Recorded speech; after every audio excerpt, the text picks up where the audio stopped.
Deep Web, ¿qué es la Deep Web? Creo que es el término que peor se utiliza en todo lo que tiene que ver con la seguridad informática. ¿Es peligroso entrar a la Deep Web bajándose Tor? No, lo que sí puede ser peligroso es cuando la gente va buscando ilegalidad. ¿Cuáles serían los 5 países que más actores de amenaza suponen para el resto del mundo? Pues mira, el primero es Rusia. O sea, bueno, ya sabemos que la inteligencia israelí siempre ha sido referente a nivel mundial.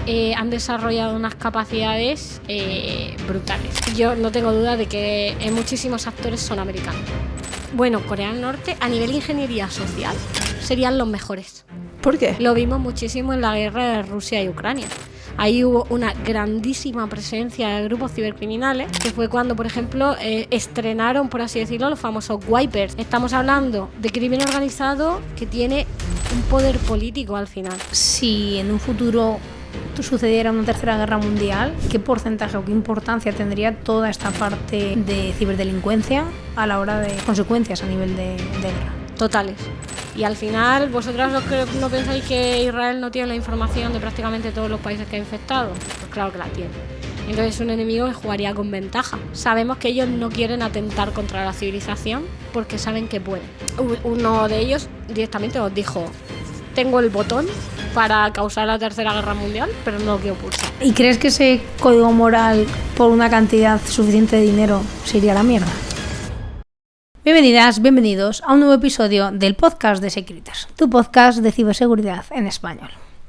Y volvemos a las entrevistas y tenemos con nosotras a una amiga profesional que teníamos ganas de tener por aquí. Llevamos meses preparando esta entrevista, o por lo menos con ella agenciada, pero sí, agenciada.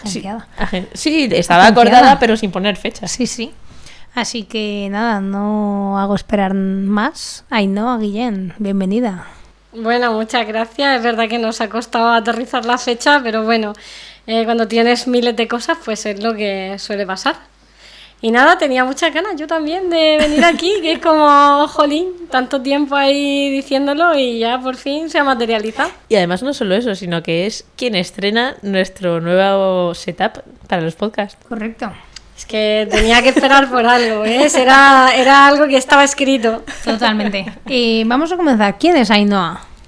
Pues yo siempre remarco que ante todo soy criminóloga, porque llevo ahí un poco la labor de siempre llevar la criminología, ¿no?, como escaparate, ya que fue la carrera que elegí. Pero luego, por cosas de la vida, empecé a ver esto de la ciberdelincuencia y dije, jolín, estos son los listos. Y dije, bueno, voy a intentar especializarme un poco en esto, a ver cómo va. Y yo me acuerdo que todo esto fue porque cuando yo estaba en tercero de carrera, pusieron un cartel en mi universidad de navaja negra. Y yo sin tener ni idea, pero cero conocimiento, bueno, sí tenía conocimiento de informática porque llevo desde los 8 años con un ordenador encima de la mesa, pero no tenía ni idea de seguridad. Pero yo dije, oye, pues mira, me encaja por fecha porque era inicio de curso, venga, ¿por qué no? Y cogí, ahí que me fui yo a navaja negra sin tener ni idea de nada. Y claro, me planté allí, bueno, no entendí ni un 10% de la charla que vi. El buenas tardes y poco más. Bueno, yo me acuerdo que... Y Miguelitos. Sí, lo de los Miguelitos me enamoró, la verdad. Pero que ya asistí a talleres y todo, que yo me acuerdo que entré al taller de Bad USB de Joel, o sea, imagínate lo que me enteré, pues de nada. Pero bueno, yo salí de allí diciendo, ¡buah! Oye, esto mola, ¿no? Yo quiero trastear con esto, creo que todos empezamos un poco así. Y ahí dije yo, pues mira, lo que tengo que hacer, lo primero, ya que tengo un TFG precioso ahí que tengo que prepararme, pues voy a empezar a hacerlo de esto que llaman ciberseguridad, ¿no? Y yo me fui a lo fácil. Por aquella época había pasado el WannaCry y estaba en todas las noticias. Y yo dije, sin tener ni idea, pero ni idea, que yo no sé cómo salir ese embrollo, dije, pues de esto. Claro, imagínate eso en criminología. Profesores de Derecho y Psicología mirándome en plan, ¿qué hablas? No tengo ni idea, no sé cómo ayudarte, no sé cómo orientarte, no tengo ni idea de qué vas a hacer con tu TFG. Pero yo dije, pues yo sí la tengo. Yo sí tengo la idea, hombre. Y luché por ello. Y bueno, saqué matrícula de honor. O sea que al final les convenció, ¿no? Hice ahí un análisis, la verdad es que ahora lo veo y me da vergüenza, pero hice ahí un análisis un poco de, oye, ¿qué es esto de los troyanos? ¿Qué es esto de la ciberdelincuencia digital? ¿O qué es esto de las estafas digitales? Un poquito de código penal por aquí y por allá. Y Pues cuando terminé lo presenté a una beca que había, que era como algo del Banco Santander, que era para que te daban un curso en ciberinteligencia. ¿Qué dices? Ciberinteligencia militar. Pues lo gané. Y me fui a Santander a una semana a hacer como una especie de intensivo de ciberinteligencia militar.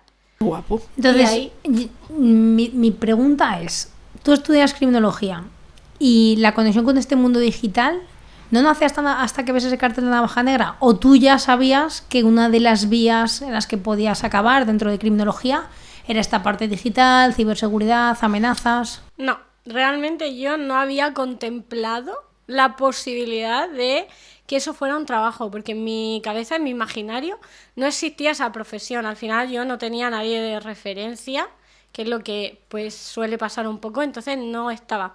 Sí que es cierto de que pues tampoco había muchas imaginaciones con criminología, la verdad, porque eso era Policía Nacional, Guardia Civil, prisiones o al paro. Entonces, bueno, era como muy difícil imaginarse un empleo relacionado con la criminología. Pero a mí, como me ha gustado mucho siempre todo el tema, al final me ha gustado mucho la delincuencia, aunque suene esto un poco mal. Vaya. Pero vengo de un barrio marginal, vengo de un barrio muy humilde, donde la delincuencia era el día a día. Y al final yo he crecido un poco con esa mira, ¿no? Y también un poco con esa perspectiva de que, oye, pues esa parte social que se intenta tapar existe. Entonces yo en un principio cogí la criminología porque yo quería dedicarme a todo el tema de menores y en concreto el abuso sexual infantil. De hecho, yo soy perito en abuso sexual infantil, que tengo la titulación. Lo que pasa es que por cuestiones personales no pude ejercer, ni quiero ejercer, porque creo que la que hubiera acabado en la cárcel hubiera sido yo. Porque es muy duro, una de estas muy dura. Entonces, digamos que el encontrar la ciberseguridad me ayudó un poco a salir adelante. Sí que es cierto que los ordenadores me han encantado de toda la vida, porque a mí me acuerdo que en la comunión, típico regalo de padres que te dan a elegir, ¿no? ¿Qué quieres? Esto. A mí me dijeron, ¿qué quieres? ¿Un ordenador o un viaje a Disneyland París? Y yo dije, bueno, un viaje a Disneyland París dura 4 días, el ordenador me va a durar 10. Dijo, el ordenador de calle. Y claro, cuando llegó ese trasto a mi casa, yo tenía 8 años, yo no sabía qué hacer con nada y yo empecé, pues aunque ahora ya es un delito que ha prescrito, pero pues yo empecé a piratear juegos, a piratear pelis, a piratear todo lo que había, ¿no? Y sí que no me metí como ahí, pues ya sabéis, hay gente que, no, es que yo cuando tenía 8 años me petaba wifi, ya, bueno, yo no he sido tan genio, yo he sido más mediocre, yo pirateaba jueguecillos. Pero sí que, por ejemplo, todo el tema de la Deep Web a mí me había encantado siempre y sí que había entrado por Tor, había entrado a los foros, y sí que había hecho cositas por ahí, sabía lo que era un Linux, sabía lo que era Tor, sabía cositas, pero nada, no con la seguridad relacionada. No vamos a dejar pasar esta oportunidad y vamos a empezar fuerte. Deep Web, ¿qué es la Deep Web? Guau, eso es abrir un melón, pero un melón ¿Has sido tú? tremendo. Sí, yo. A ver, el concepto tradicional que todos conocemos, ¿no? Hay ahí como el término, creo que es el término que peor se utiliza en todo lo que tiene que ver con la seguridad informática. Porque la gente llama Deep Web como a todo. Bueno, ahora está de moda más el Dark Web, que suena más oscuro, más morboso. Y la gente también lo utiliza sin tener ni idea. Tiene como un mejor marketing por eso, por el morbo. Sí, realmente sí. Pero bueno, simplemente llamamos o solemos llamar Deep Web a lo que no está indexado en buscadores. Ya está, no hay más. Y ahí pues tienes, por ejemplo, parte de redes sociales como puede ser Facebook e Instagram, que tienen pues ciertos servicios y ciertas rutas que no están indexadas, y eso podría ser Deep Web, por ejemplo. Y luego también, pues ahí también entra luego la parte que se conoce como esa parte oscura llena de morbo, que a lo que se le suele llamar como Dark Web, es la típica paradoja del iceberg, ¿no? Es como esos servicios como súper ocultos, ¿qué tal? Súper ocultos, que te instalas Tor y ya, estás súper oculto. Que es un poco más, ahí sí que pues, podemos encontrar market de drogas, market de armas, market de hacking también, ¿no? Foros, muchísimos canales, pero realmente yo conozco a un chico, bueno, y lo conocerá medio mundo que haya estado en la Deep Web, que tenía una página que iba a por las fotografías de túneles de metro, creo que era de Wisconsin. Y el chaval tenía ahí su blog, ya ves tú que tendrá eso de oscuro, bueno, un poco ilegal porque se metía en zonas a hacer fotografías que pues no eran muy legales, eran los túneles de metro, pero no tiene por qué implicar algo súper turbio, ¿no? ¿Con qué edad entraste por primera vez a la Deep Web? Pues yo creo que tenía como ya 13 o 14 años. 13 o 14. Sí, ya tenía 13 o 14 años, ya sí, porque yo estaba en el instituto, como en segundo de la ESO. Lo dice como era ya súper mayor. Sí. Yo pensaba que ibas a decir así como 25. No, era bastante pequeña. Y yo entré buscando piratear los Sim. Sí, así terminé yo. Sim un 1, día. Sim 2. Sí, que muy gracioso eso de descargarte cositas de Tor. O sea, era para que hubieran llamado a la puerta de mi casa. Sí. Una inconsciente. ¿Es peligroso entrar a la Deep Web bajándose Tor? No es peligroso siempre que, uno, sepas lo que estás haciendo con un mínimo. No te digo que sepas un conocimiento súper avanzado de cómo funciona Tor Project, pero sí que sepas un poco lo que estás haciendo y no hagas clics raros. Si ves palabras que no conoces o términos, no te metas, te ahorro un disgusto. No te descargues nada, como es evidente, otra cosa no, pero el resto está de malware hasta las trancas. O sea, todo archivo que te bajes es susceptible de que eso vaya con truco. Yo creo que una de las cosas más comunes, que es como comúnmente conocido, Deep Web, Dark Web, Tor, solo por instalarlo ya estás infectado. Y bueno, ¿es así o no? No, hombre. Si tú te vas a la página oficial de Tor Project, que para algo está, eso sí, no te descargues el navegador de Softony, obviamente.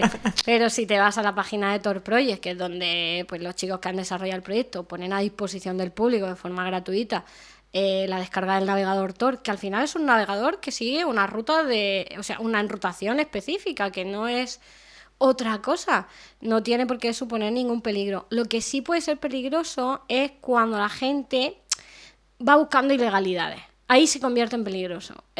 Cuando, por ejemplo, alguien va de quiero hackear el Instagram de mi ex y va buscando en la Deep Web el típico foro para renta hacker y que por $50 tú me des el Instagram de mi... Pues ahí es peligroso. ¿Por qué? Porque te van a timar. Eres carne de cañón de una estafa. Exactamente. Porque ya tienes ahí una necesidad que los cibercriminales van a querer aprovechar. Entonces, y la curiosidad mató al gato. Exactamente.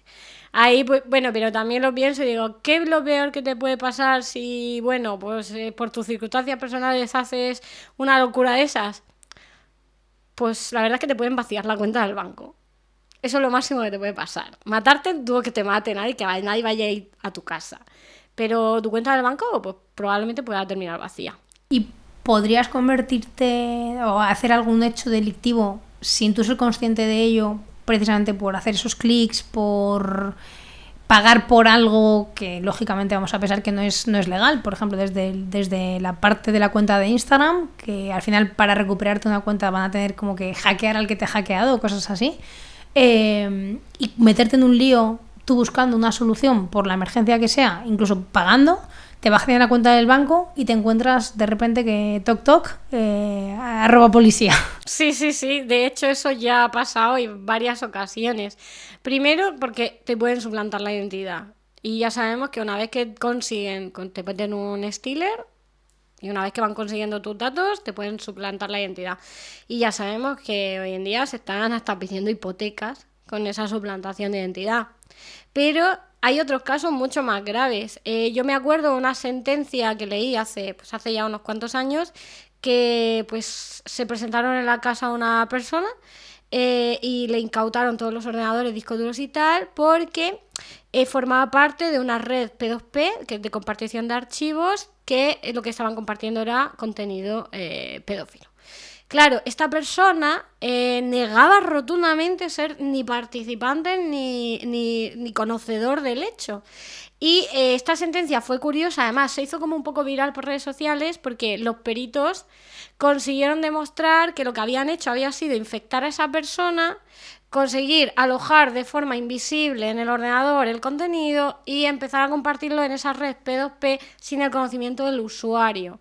Y fue precisamente por descargas de software malicioso en sitios donde no debería haber descargado.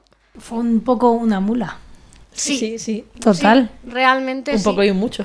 No, pero me refiero que me ha hecho gracia por el emule y todo esto, que ha sido como, es que es tal cual. Además, creo que precisamente la plataforma de compartición de los archivos P2P era Emule. Emule, Ares. Sí, es que es la mitiquísima. Sí. Entonces, claro que te pueden meter en un lío y claro que tal, pero eso no quiero que la gente se quede con que por esa razón les dé miedo ya.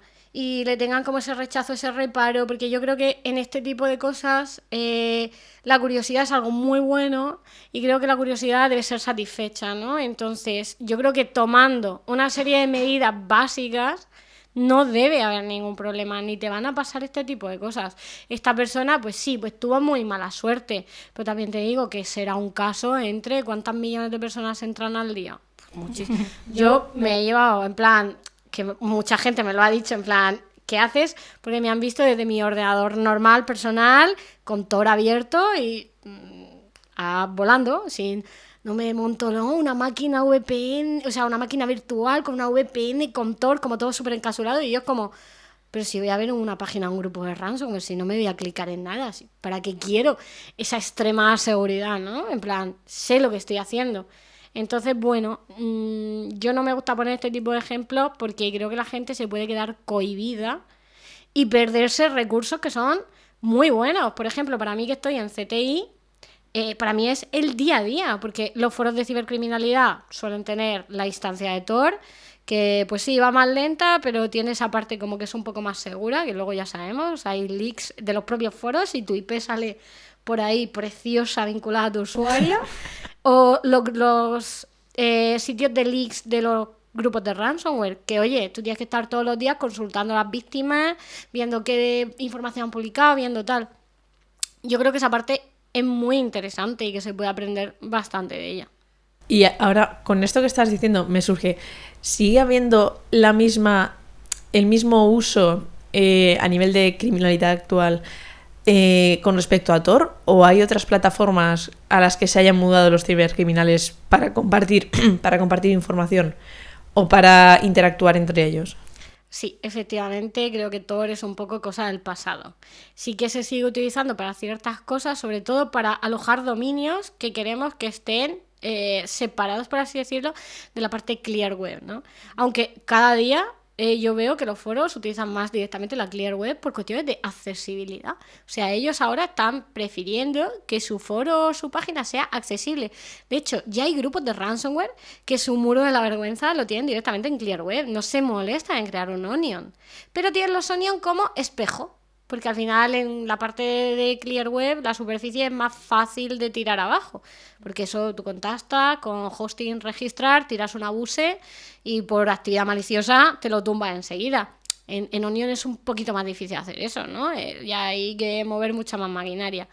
Entonces se han mudado a otras plataformas, lógicamente. Telegram creo que ahora sería lo que más se está utilizando, aunque es verdad que desde que salió un poco esa controversia de que detuvieron a Durov y que dijo que ahora sí que iba a portarse bien y iba a colaborar, ahora sí, pues los cibercriminales se han ido moviendo bastante de canales, ¿no? Ahora es mucho más sencillo contactar con ellos por canales privados directos, como puede ser Tox, como puede ser Jabber, como puede ser ahora Signal, que algunos están volviendo a utilizarlo. Incluso si te topas con actores que sean de sudeste asiático, siguen utilizando Line, por ejemplo, también, o Snapchat. Sí, me he visto cibercriminales que te dan su Snapchat y tú dices, te mando una foto con el filtro del perrito, ¿cómo lo hacemos? Muy gracioso. Entonces, sí, hay más plataformas ahora y las canales de comunicación se están diversificando todo el tiempo.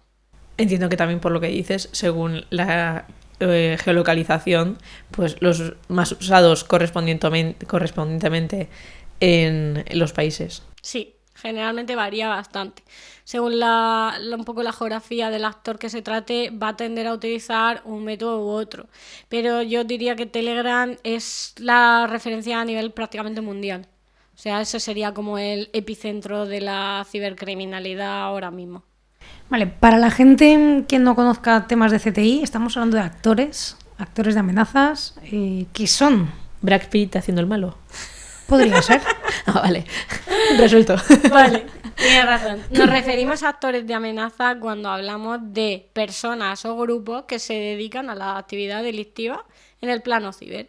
Esto puede abarcar de muchísimas categorías. Podemos estar hablando de actores individuales que buscan simplemente ganar dinero, porque hay gente que hace de la cibercriminalidad su modelo de negocio, como puede ser un initial asset broker, que son aquellos que consiguen petarse empresas para luego vender el acceso en los mercados negros, básicamente en foros. Podemos hablar de actores que buscan fama y reputación, como podía ser en su época Intel Broker, ¿no? Que se quería hacer un nombre y que quería esa fama y reconocimiento a toda costa.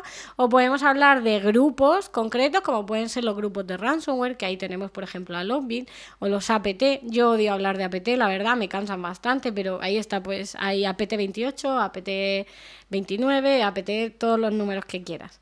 Entonces nos referimos a actores cuando hablamos de cualquier colectivo de personas individuales o grupos que pues son una amenaza.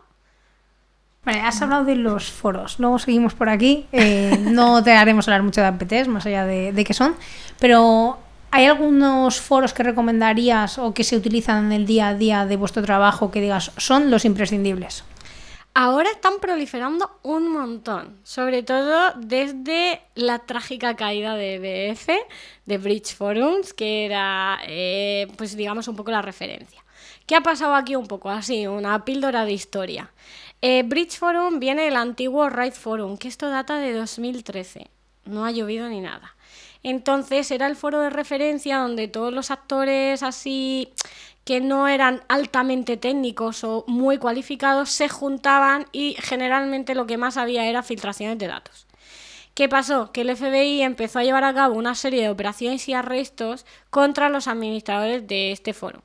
Aquí tenemos que lamentar la caída de Pom Pom Purin, tenemos que lamentar la caída de Baphomet, etcétera, etcétera. ¿Qué pasó? Que en mayo del año pasado, cuando se hicieron las incautaciones fuertes, es decir, se incautaron servidores, se incautó el canal de Telegram, que era el famoso Jacuzzi, y se incautó también la parte del foro, ¿no? Que salía con el trágico cartel del FBI, "This domain have been seized", ¿no? Pues los cibercriminales se quedaron un poco con la sospecha de que ahora el FBI estaba dentro del foro. Porque los administradores lograron recuperarlo y lograron ponerlo en marcha de nuevo. Pero ya ahí se puso como un velo negro y la gente no se fiaba. Y de hecho, los comentarios más recurrentes en esa época, más o menos hasta septiembre, octubre, era: no pongáis nada en este foro, no colguéis posts, no colguéis contenido, porque había una desconfianza muy grande. ¿Qué nos pasa a las generaciones de hoy en día? Porque hay un dato muy curioso, que la cibercriminalidad de este foro suele estar entre 16 y 21 años. Suele ser gente muy joven, porque es el primer sitio a donde van los noobs, ¿no? Los script kiddies, que se suelen llamar así entre ellos, que básicamente significa novato, como que no tienen ni idea. Pues claro, se nos olvida todo demasiado rápido. Entonces, ¿qué pasa? Que ya parece como que se les ha olvidado. Y entonces, cuando parecía que se les había olvidado, el foro se empezó a reactivar de nuevo. Claro, ¿qué pasa? Que ahora en enero ha caído Nuller y Cracker, otros dos grandes foros. Y ahora vuelve a estar el velo ese de decir, es que están dentro, es que el FBI está dentro. Y yo creo sinceramente que es cierto y que obviamente el FBI tiene que estar en la cúpula de administradores de este tipo de foro. Así que si quieres empezar en esto y quieres entretenerte un buen rato, yo siempre recomiendo empezar por Bridge Forum porque es muy interesante. Y si quieres algo más ibérico, más español, ¿no? Porque, oye, hay gente que no le gusta leer en inglés o que no tiene conocimiento del idioma y que prefiere leer algo en su lengua natal para poder enterarse mejor. O para incluso, oye, se quiere probar a hacerse un usuario y voy a interactuar un poquito a ver qué aprendo. Pues tienes el de Nodo, nunca me acuerdo si es 313 o 131, es algo así, pero lo encuentras fácil. Creo que es Nodo 313, que es un foro español donde pues también hay chicha, ¿no? También tiene sus cositas. Que eso pues, puede ser otro buen lugar para empezar si quieres adentrarte en esto. Luego ya hay como por niveles. Según los cibercriminales son más técnicos y más top, se van moviendo de canales. Digamos que hay Bridge Forum y foros del estilo, habrá treintenas, o sea, muchísimos. Pero luego hay como un paso ahí que dar, que sería XSS. XSS es el foro ruso por excelencia. Es un foro que los rusos llevan manteniendo ya, pues, tela de años yo creo que los 10 años ya los cumplen, o más, y que digamos que es el core de la cibercriminalidad rusa. Aquí hay muchísimo, por ejemplo, Initial Asset Broker, que ya hemos comentado antes de que era esa gente que te vende los accesos de las empresas, ¿no? Pero también podemos encontrar desarrolladores de malware, desarrolladores de exploits. Podemos encontrar programadores que ofrecen su servicio como programadores para ya pues, diseñar pues, plataformas y automatismos ad hoc, ¿no? Para la cibercriminalidad. Incluso tenemos gente de inteligencia, gente especialista en OSINT, en este foro que da sus servicios como especialistas en OSINT para agilizarte la tarea del objetivo, ¿no? De, oye, yo te busco gratis el objetivo que más... Bueno, gratis no, perdón. Yo te ofrezco mi servicio de buscarte el objetivo que más te interesa para que tú, cuando vayas a hacer un ciberataque, vayas a donde realmente vas a tener éxito. Entonces ahí se mueve un poco más, algo más profesionalizado. Y luego tienes un salto más donde tenemos los foros de exploit.in y ramp. Exploit.in es un foro muy parecido a XSS, pero es muy de nicho. Es decir, ahí puedes encontrar gente especialista en cosas muy concretas. Es decir, si tú vas buscando un RAT, pero no cualquier RAT, no te vayas a XSS, vete a exploit.in.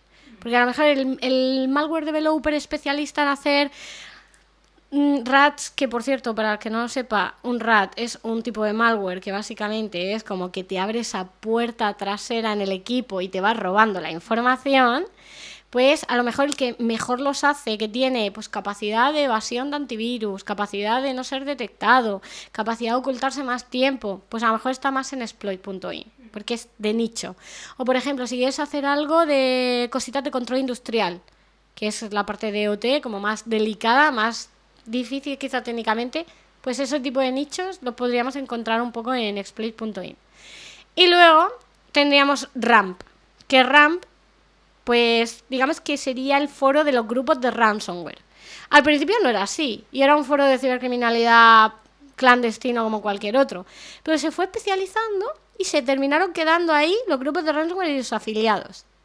¿Qué pasa? Que ha perdido muchísima actividad, porque el ransomware está siendo tan perseguido que claro, ya la gente no se quiere mojar. Y antes había, o sea, cuando abrías RAM, tú te tenías que hacer el de palomitas. Que había salseo casi seguro. Yo me acuerdo cuando toda la operación Cronos de los bits, que meses antes había unas movidas con el LogBitSub, el administrador del grupo de ransomware, que siempre se estaba peleando con todo el mundo en RAMP. O sea, unos hilos, unas discusiones, que es que era entretenimiento puro. Pero lo han dejado de usar. Pedazo masterclass. Sí. O sea, espectacular. Me surgen 20.000 dudas. Empezar con... bueno, antes has dicho muchos foros en inglés, que si no te gusta leer en otros idiomas, pues había en este caso también en español, pero te has ido de repente a Rusia y si no me gusta o si no nos gusta leer en inglés o nos cuesta, no me quiero imaginar el ruso. Entiendo que toda esta parte de idiomas van a ir asociadas a los grupos que estés analizando o de los que quieras obtener información. ¿Cómo hacéis para obtener esa información, traducirla, enteraros e incluso, no sé si se hace, intentar estar dentro para enterar de los primeros? Pues, jolín, ¡buah! Muchos melones. Complicado eso. A ver, es cierto que, por ejemplo, XSS solo se habla en ruso. No se habla el inglés. Y si hablas inglés, si tú hablas un post en inglés, forastero. No nos gustas mucho. Etiqueta. Sí. Entonces, hay traductores, hay extensiones que sirven para traducir estos foros, ¿no? Por ejemplo. Hay una que se llama I'm Translator, que es para Tor, por ejemplo. Ya sabéis que, bueno, para que no lo sepa, Tor, como tiene más o menos la arquitectura cogida de Mozilla, los plugins y add-ons que van para Mozilla suelen funcionar para Tor. iTranslate funciona. Google Traductor está mejorando, está en ello, pero bueno, a veces hace cosas raras y de repente... Entre nada y eso, pues nos podemos quedar de momento. Imagínate que tú estás ahí, me ha pasado leyendo un post de leak y te empieza a hablar del zumo de melocotón y tú te quedas diciendo, ¿cómo que zumo de melocotón? Sí, pues a lo mejor resulta que es que en ruso se parece mucho filtración a zumo de melocotón. Es un ejemplo, no es real, pero me ha pasado. Y entonces, pues bueno, ese es un poco especial y es un poco difícil, porque a la hora de interactuar, pues te queda contar con alguien que sepa ruso. Y además, no que sepas ruso como podemos aprender desde otro país, la forma oficial de aprender ruso. Cuando queremos interactuar con actores, sobre todo de países del este, es muy importante que que conozcamos el slang. El slang es la forma de barrio de hablar. Como esas expresiones coloquiales, ¿no? La Como, jerga. sí, como en España eres la leche, ¿sabes? Eso no tiene traducción en inglés, ¿verdad? No suena bien. Pues en ruso hay muchas traducciones, como por ejemplo el decir tovarich, que es camarada, pues que se usan así, ese tipo de slang. Entonces, si tú quieres sonar natural, porque normalmente cuando tú quieres acercarte a cibercrimen ruso, lo ideal es que te hagas pasar por alguien de por lo menos de países del este. No te digo de Rusia como tal, porque probablemente te pillen, pero sí que, oye, pues algún país así aledaño, ¿sabes? Una Yugoslavia tonta y este tipo de cosas así que puedes coger y coger a alguien que sepa ese slang y que te pueda, oye, quiero escribir este mensaje, este post, escríbemelo. Esa es, yo creo que la opción que realmente, si no tienes el conocimiento, es la que mejor va a funcionar. Y luego en el resto de foros no hay problema porque el inglés sí que está bastante aceptado. Entonces, igual, necesitamos conocer la jerga y necesitamos hacer un poco, antes de meternos a interactuar, un análisis, un estudio, saber el contexto, saber la tribu, ¿no? Cómo se siente esta gente, con qué se identifica. Por ejemplo, en Brave Forum están todo el rato llamándose niggas los unos a los otros, ¿sabes? En una frase, si no aparecen 3 niggas, tú no eres de Bridge Forum. Entonces, pues te tienes que aprender ese tipo de cosas para que tú encajes en la comunidad y seas realmente bienvenido, que al final es lo que nos interesa en una interactuación. Vale, o sea que necesitas ese conocimiento cultural de cómo se comunican, cuáles son esas coletillas, vamos a decir así un poquito en la interactuación, pero también entiendo que ellos en su forma de actuar, dependiendo de dónde sean, tienen unas formas de actuar ya dentro de la actuación propia de sus acciones maliciosas que les identifica propiamente, decir, uy, esta forma de proceder huele a X país. Esta otra forma, no, esto huele al otro punto del mundo.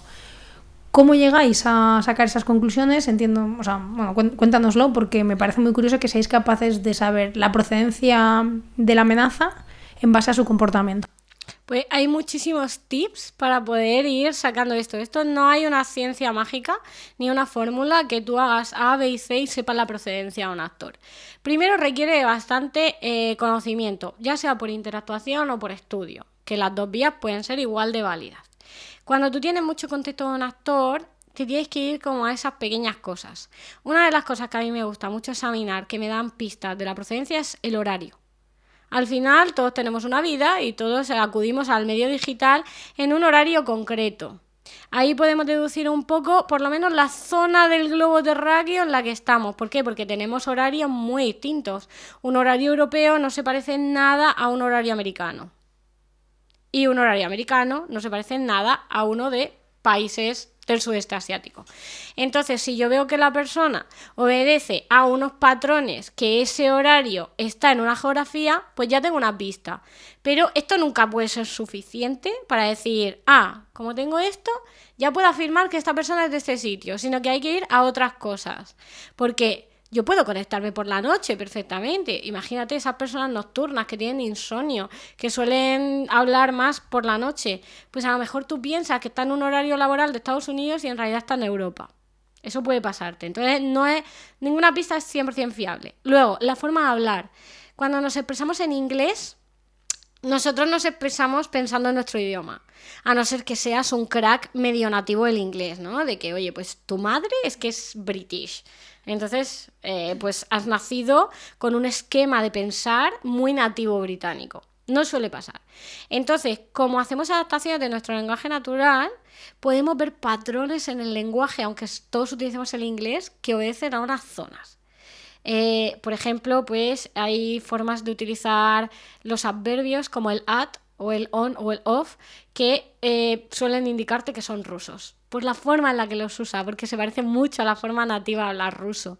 O luego, por ejemplo, en los brasileños también suelen terminar, si tú escuchas un audio, se les nota por mucho que intenten hablar inglés, es que se les nota, no pueden evitar ese acento, ¿no? Y la gente del sudeste asiático, directamente no va a hablar inglés. Esto es la forma de ciberdelincuencia creo que más difícil de analizar actualmente, porque ellos lo que han hecho de forma muy inteligente es decir, tenemos una barrera natural de protección increíble que es nuestro idioma, vamos a usarla, vamos a rechazar cualquier comunicación que no sea en nuestro idioma natal. Entonces es muy difícil que tú te comuniques con un actor de Middle East. Muy difícil. A no ser que cojas a alguien de la parte de Irán, de Israel, que sí que son más propensos a querer hacer como ciertas colaboraciones, pero tú te vas a alguien de Filipinas o de China y no vas a conseguir superar esa barrera idiomática. Entonces, con el estudio de idioma se puede también sacar otra pista. Y luego también con las costumbres.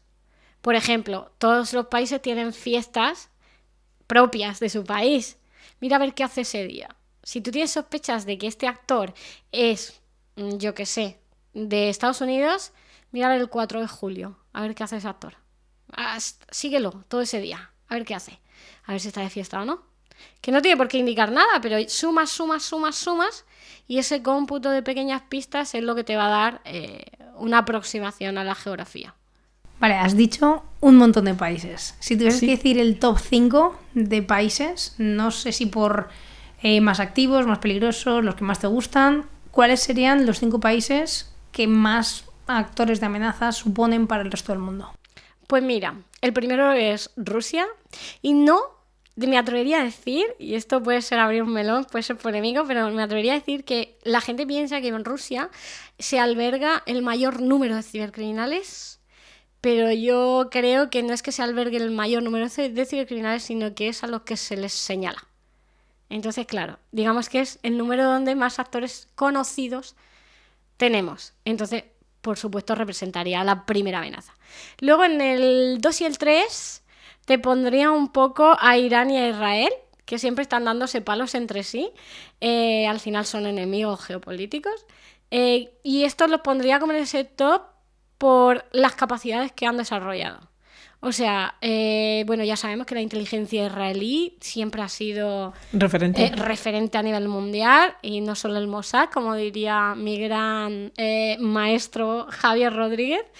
Entonces, han desarrollado unas capacidades brutales, ¿no? Respecto al desarrollo del malware, por ejemplo, a las operaciones que llevan a cabo, cómo las llevan a cabo. Entonces, entraña riesgo no por números, sino por lo buenos que son técnicamente. Luego también tenemos en la zona de LATAM una mención especial a Brasil. Porque, Brasil se ha especializado en malware bancario. Y oye, hacen un malware bancario de escándalo. O sea, ahí tenemos Grandoleiro, que lleva años y años y años en la palestra, y es que no hay quien lo eche del sistema financiero. Y cuando parece que ya respiramos 6 meses sin saber de Grandoleiro, campaña. ¿Y qué modus operandi, por ejemplo, tiene Grandoleiro? Pues básicamente lo que hace es como empaquetarse una y otra vez, creando como mucho contenido dentro del malware para que sea muy pesado, pues eso se le llama Grandoleiro, y entonces pues bypassea los EDR por peso. Anda. Y así se puede colar en los sistemas. Es así, a grosso modo. Qué curioso. Sí, es bastante... A los bancos no les hace ninguna gracia. Por lo que sea. Bueno, y luego también, por ejemplo, se han especializado mucho en lenguajes de programación como muy específicos, que si tú ves malware, por ejemplo, desarrollado con Dolphin o con Go, vas a decir, esto pinta Brasil. Porque se han especializado como muchísimo en esos lenguajes de programación y suelen desarrollar malware que los tienen. Aunque ahora está cambiando esto, porque como ya han visto que existe esa asociación, ahora están empezando a diversificar un poco. Pero Brasil sería un referente a lo que es la parte de financiero, ¿no? El sector financiero. Y luego, por último, pues pondríamos a Estados Unidos. Y con esto la gente va a decir, pero si no hay actores conocidos de Estados Unidos. Ahí está, conocidos. Yo no tengo duda de que muchísimos actores son americanos. Porque toda potencia mundial tiene su palestra de cibercrimen. Y al final, el cibercrimen también trabaja para los estados. No hay que olvidarnos de eso.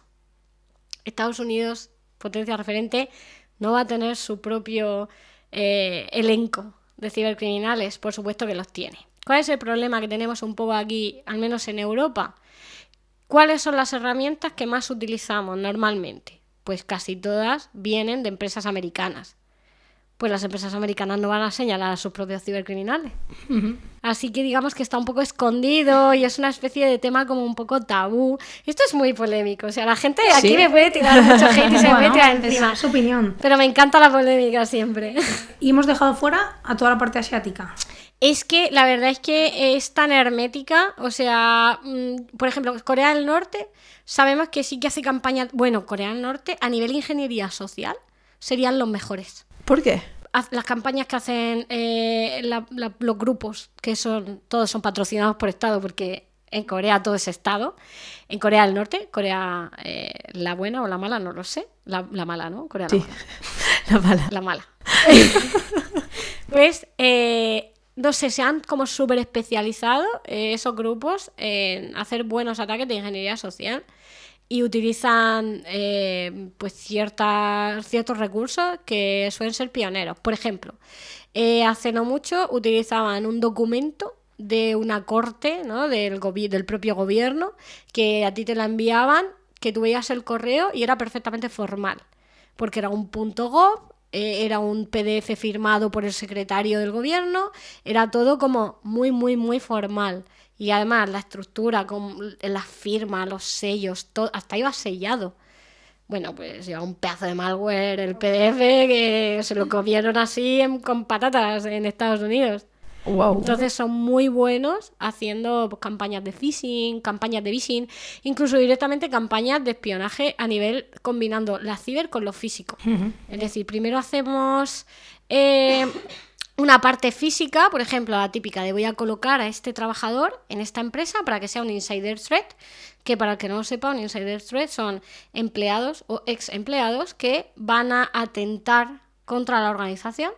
Entonces yo lo coloco aquí para que me beba información de cómo funciona y una vez me proporciona a mí la información, yo te voy a idear la campaña con ingeniería social perfecta para tu empresa. Y va a venir de la mano a lo mejor del propio empleado, entonces no hay duda. Son muy buenos. ¿Y cómo has visto la evolución de los Redactor con el paso del tiempo? ¡Guau!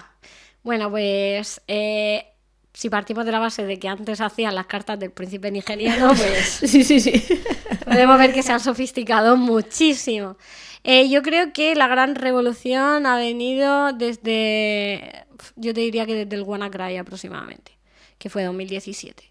Desde ahí ha habido como una super profesionalización. Es decir, se han empezado a organizar, han empezado a adquirir prácticamente estructuras organizativas más propias de empresas que de crimen organizado y se han empezado incluso a hacer alianzas para meterse en la geopolítica. Incluso ellos tienen un poder de influencia que a menudo pasa por alto en los conflictos geopolíticos, porque pueden cambiar el rumbo de un conflicto simplemente organizándose entre ellos. De hecho, lo vimos muchísimo en la guerra de Rusia y Ucrania. Ahí hubo una grandísima presencia de grupos cibercriminales, que fue cuando, por ejemplo, estrenaron, por así decirlo, los famosos wipers.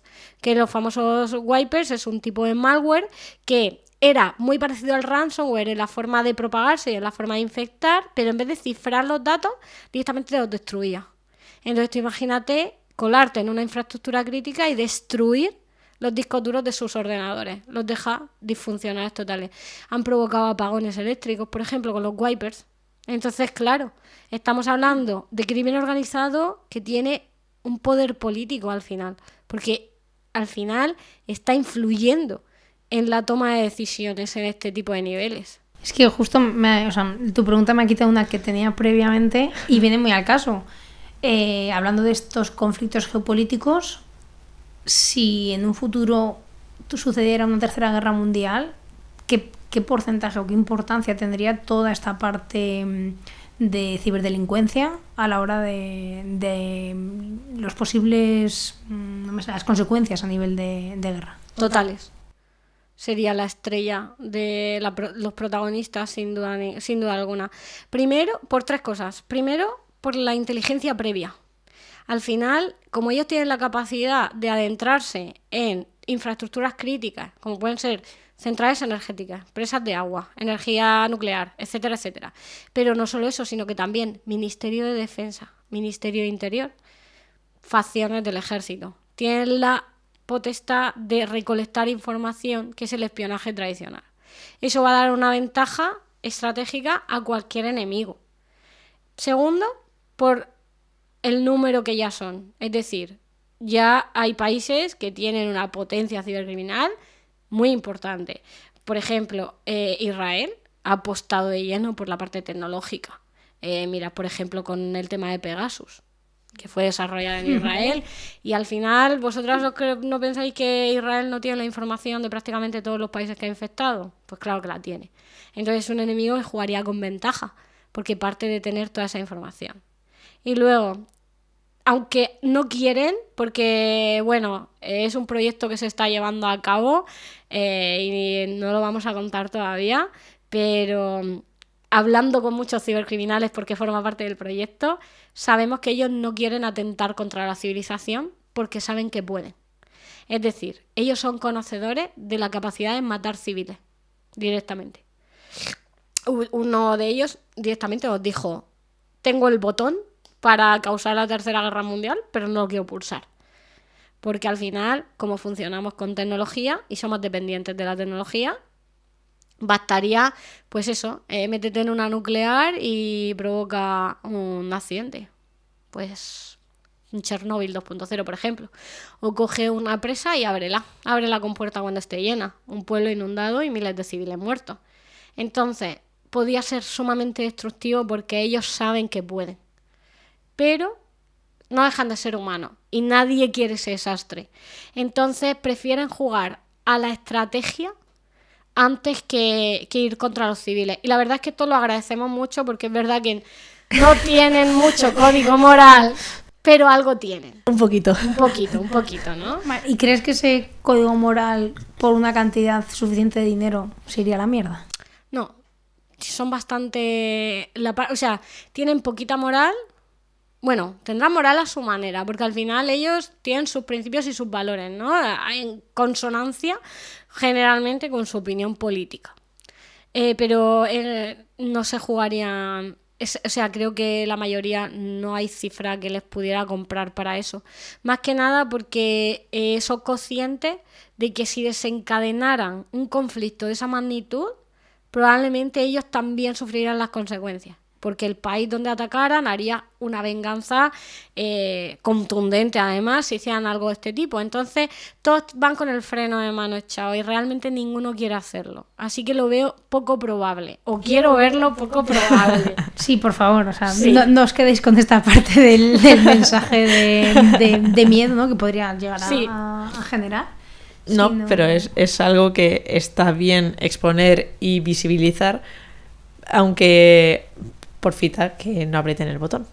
Sí, por favor, gracias. Es por vuestra moral. Sí. Así que bueno, dependemos un poco, ¿no? O sea, fíjate cómo es la ironía de la vida, que dependemos de la moral de unos cibercriminales, ¿eh? O sea, es tremendo. Y ahora me voy a ir más al día a día. O sea, he dicho antes una masterclass, realmente han sido varias de muchos temas diferentes que afectan en este caso, la parte de CTI, a cómo trabajáis. ¿Cómo es un día a día en tu trabajo? Pues te diría que lo primero que solemos hacer es la consulta de noticias. Al final, como a CTI nos afecta muchísimo los movimientos políticos y sociales, pero también nos afectan los avances técnicos, las vulnerabilidades que salen, los exploits que salen y los ataques que hay. Yo lo primero que hago a primera hora de la mañana es cogerme las fuentes que yo tengo de noticias, ¿no? Que eso, pues en cada entorno laboral sueles tener una configuración predefinida para obtener esta información y te las lees. Ves todo lo que ha pasado. O sea, desde que yo cerré ayer a las 6 hasta ahora, ¿qué ha pasado en el mundo en general? Entonces, bueno, eso ya te lleva un rato. Ahí pueden suceder dos cosas. Que encuentres algo que requiere tu atención inmediatamente, que ahí empezarías el ciclo de inteligencia, es decir, imagínate, hay una noticia que, pues oye, afecta a tu trabajo por lo que sea. Pues tienes que empezar el ciclo, es decir, tengo que empezar primero una recopilación de información. Por ejemplo, WannaCry. un ataque como WannaCry, ¿vale? Pues tendría, para empezar, que informarme de qué ha pasado, quién ha sido, a quién han atacado, en qué fecha, en qué hora. Sabemos más información, la fuente fiable, todos los datos que podamos recolectar, ¿no? Que eso sería la primera fase un poco del ciclo de la inteligencia. Saltándonos la planificación porque deducimos que es algo urgente, es algo ágil. Luego, cuando ya tenemos ese pool de información, tenemos que pasar a la fase del análisis. Esto es algo que intentamos recalcar mucho, y es que en inteligencia no basta con la obtención de datos. O sea, si tú obtienes datos, al final lo que vas a obtener es un resumen. Y no queremos que los productos de inteligencia sean simplemente un resumen de lo que ha pasado. Entonces, bueno, ahí hay un montón de técnicas de análisis, estructuradas, no estructuradas, tienes diferentes. Por ejemplo, hay posiciones de rol para ponerte en lugar de la otra parte o de la otra persona. Hay técnicas de análisis como la técnica DAFO, que es para analizar vulnerabilidades y fortalezas. Un montón de técnicas. Bueno, luego tenemos la fase de análisis, que necesitamos, con los datos que hemos obtenido, pues realizar un análisis de qué es lo que está pasando, porque no hay que hacer solo un resumen de ese compendio de datos que hemos obtenido, sino que realmente nosotros tenemos que añadir ese valor y tenemos que saber qué nos están queriendo decir los datos. Esto va mucho de hacer hipótesis y de intentar obtener nueva información derivada de la información obtenida, ¿no? Al final, esas conclusiones. Y cuando ya hemos llegado a esa fase de análisis y ya tenemos nuestras conclusiones sacadas, luego tendríamos la fase de difusión, que es la que a nadie le gusta. Escríbete la nota, o escríbete el reporte, o escríbete lo que sea. El email, que no tiene por qué ser siempre un producto súper tal. Y luego la retroalimentación un poco, ¿no? Vale, ¿qué ha salido mal? ¿Qué ha salido bien? ¿Qué puedo hacer mejor para la próxima? Y ese sería como un poco el día a día de un analista. Luego la opción B que os comentaba, en las noticias no ha salido nada, pues entonces queda, si no tienes así nada asignado, ese proyecto de investigación, que siempre vas a tener un poco, que pues depende de tus condiciones laborales, pues será una cosa u otra, pero ahí es donde nosotros intentamos siempre generar nueva información, ¿no? Al final es investigación en el sentido tanto técnico de, oye, voy a ver este nuevo malware que ha salido, voy a ver quién lo vende, en cuánto lo vende, qué capacidades tiene, y voy a ver si esto puede ser un pepinazo mañana. O como me pasó a mí el otro día, que estaba yo viendo un grupo de ransomware de Club, que de repente me meto y me veo 70 ataques y digo, ¿se han vuelto locos? ¿Qué ha pasado? Y oye, pues mira, la verdad es que dije, como tenía prisa y no me daba ya la vida, oye, ayuda también de la comunidad. Pregunté enseguida, oye, ¿alguien sabe qué está pasando con el grupo de Club que ha hecho esto? Y enseguida pues los propios compañeros también te responden, no, es que están utilizando la vulnerabilidad de tal, y es por esto, porque han petado esta vulnerabilidad. Y dices, vale, pues mira, también hay que contar un poco como comunidad, ¿no? Con los compañeros, que nos apoyamos bastante los unos a los otros. Y luego, de cara a automatizarte los procesos que puedas tener, o sí, los pasos que suelas dar, ya sea en tu día a día o cosas que veas que puedan ser, oye, consultas de noticias en plataformas, o algo que puedas ver que pueda ser más, no sé, cosas que te puedas automatizar en tu día a día. Como diría el gran Kino Makino, soy una criminóloga que no sabe tirar ni una línea de código. O sea, no tengo ni idea de automatizaciones. Normalmente en los departamentos de inteligencia hay dos perfiles. Suele haber el perfil técnico, que es el que se encarga mucho de automatizar y el que se encarga de desarrollar scripts y de desarrollar pues este tipo de cosas. Y luego estamos los perfiles más analistas, que nos dedicamos un poco a la estrategia, a la información y a generar el conocimiento. Entonces, si yo necesito automatizar cosas, me voy a ir a mi compañero y le voy a decir, oye, quiero agilizar esta tarea. Y bueno, llegado el caso, que eso sí que hoy en día es muy fácil, por ejemplo, yo con inteligencia artificial para cosas pequeñas, por ejemplo, pues el otro día tenía que consultar un montonazo de dominios y ver el estatus, y oye, pues para eso te vas a ChatGPT, hazme un script que te mire esto, copio el código, dime cómo lo copio, explícamelo para tontos.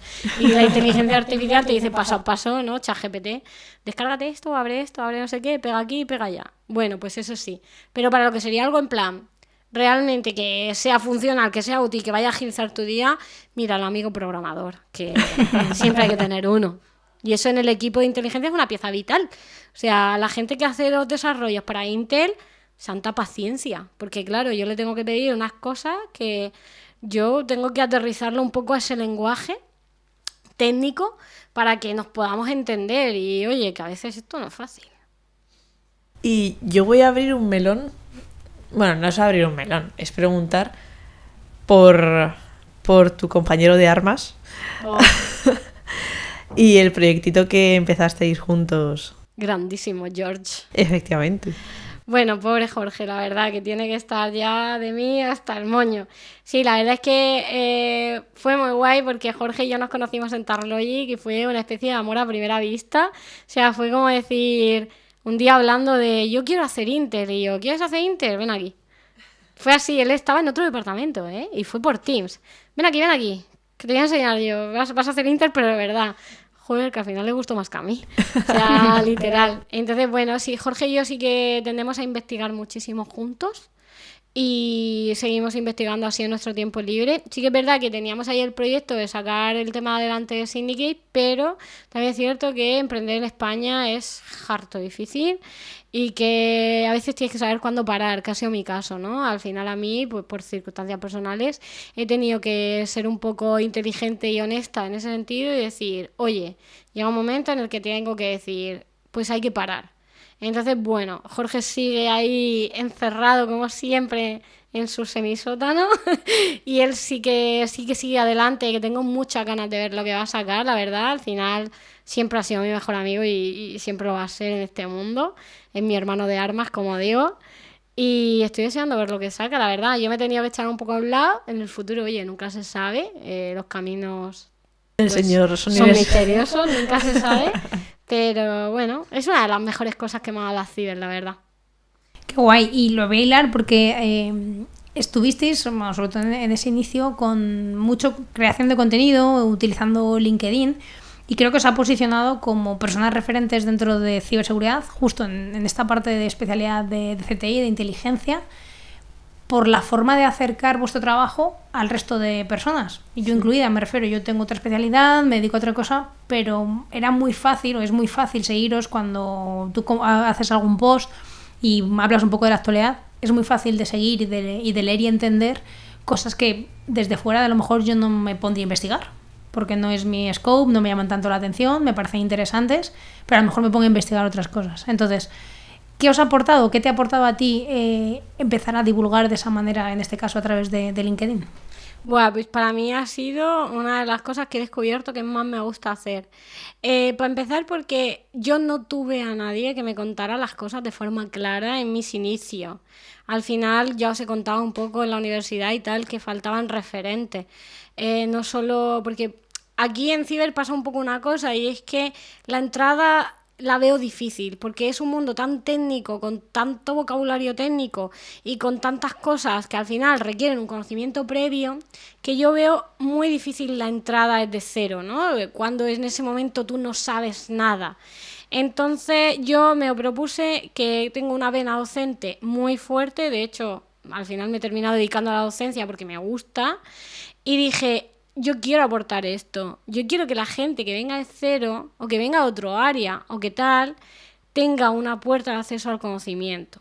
Sí que es verdad que esto me ha traído momentos agridulces, ¿no? Me ha traído, o sea, muchísima satisfacción personal. De hecho, en Rutes, por ejemplo, hace unos días lo vi porque se me acercaba la gente diciendo, oye, con tu post de no sé qué me animaste a investigar esto. Gracias a ti estoy haciendo esto de Intel. O gracias a esto que dijiste he investigado y mira lo que he encontrado.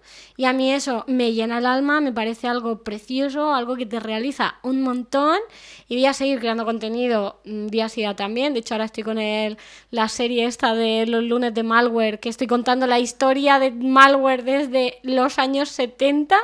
Qué bueno. Que me gustaría pues al final pues recapitular toda la historia y hacer un librito, ¿no? De historia del malware, que creo que pues, es bastante chulo. Y momentos más amargos pues por el estigma un poco, ¿no? Es decir, cuando tú hablas de cosas básicas o quieres explicar conceptos básicos, enseguida te atribuyen es que no tienes ni idea, porque todo lo que hablas es básico. Y dices, ya, claro, es que yo hablo de lo básico porque yo quiero enseñar. Si quieres, siéntate conmigo y hablamos de lo complejo. Explícame el panorama geopolítico mundial, a ver cómo me lo explicas, si tanto sabes, si tanto quieres hablar de temas complejos. O dime, ¿en cuántos grupos cibercriminales estás infiltrado tú? O gracias a cuántos han detenido, gracias a ti.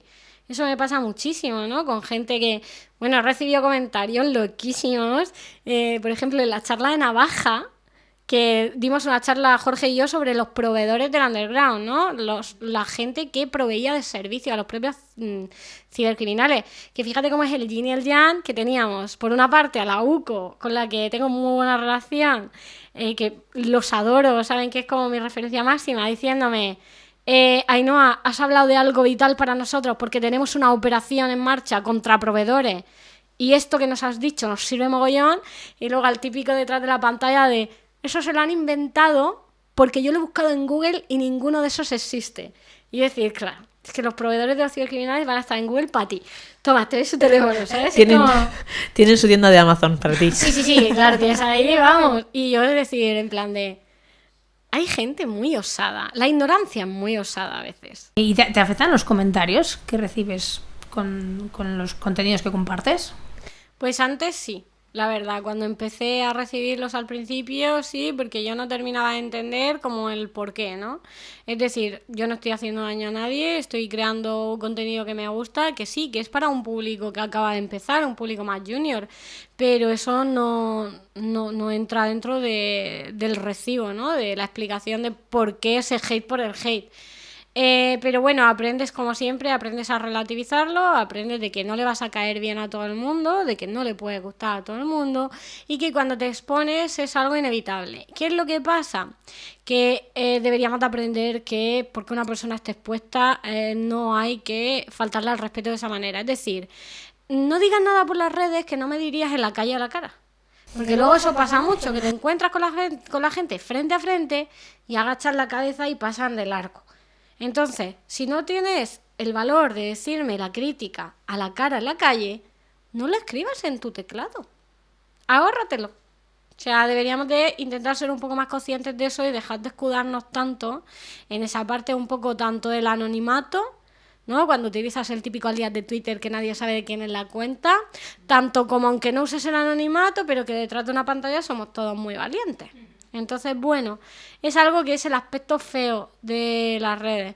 Pero luego hay cosas que son mucho más bonitas y que me compensan al final aguantar este tipo de cosas. Vale, y alguien quiere entrar en ciber, le interesa la parte de CTI, ¿qué le recomiendas a esa persona?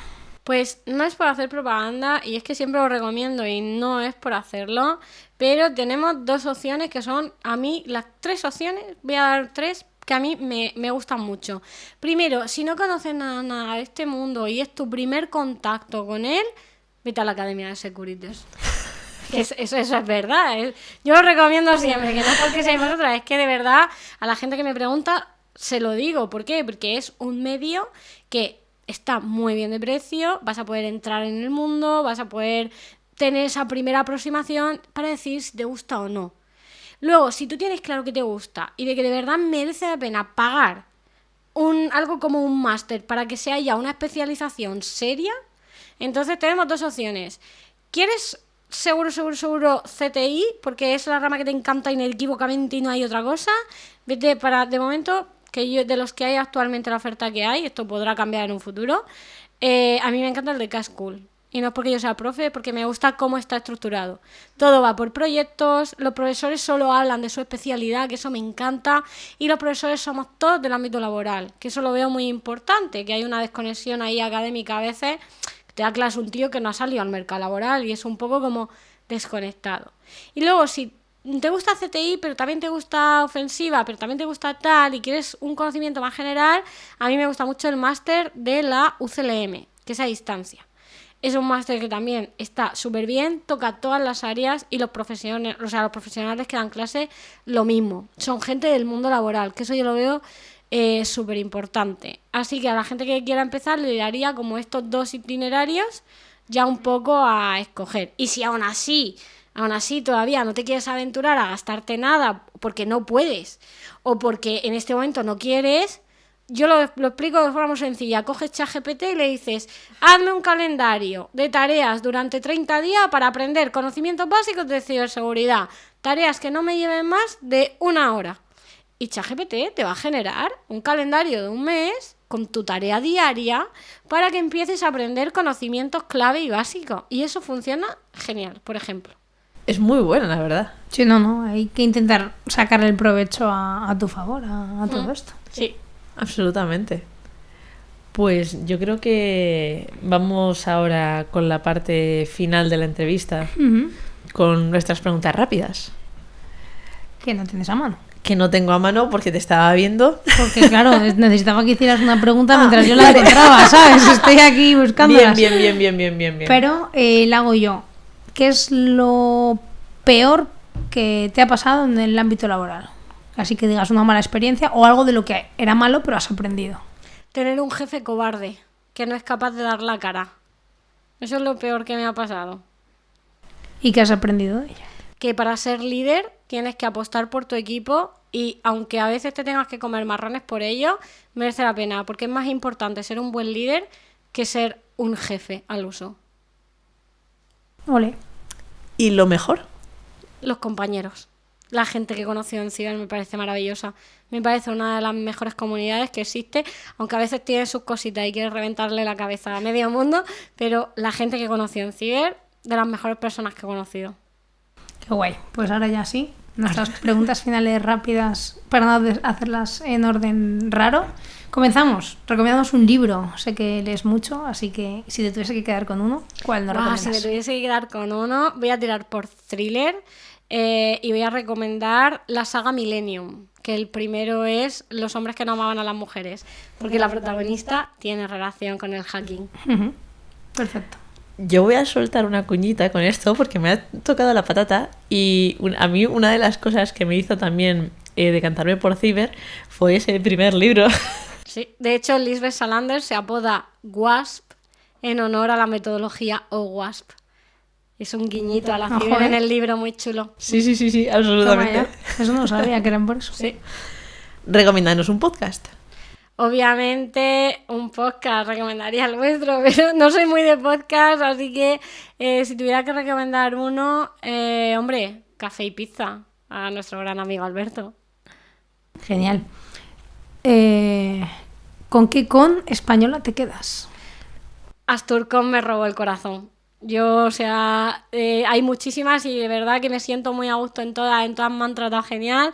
Pero Asturcom tuvo algo que hizo match con mi corazoncito y lo tendrán forever. ¿Tortilla con o sin cebolla? Con cebolla, siempre. ¿Saga friki favorita? Imposible elegir aquí, muy difícil.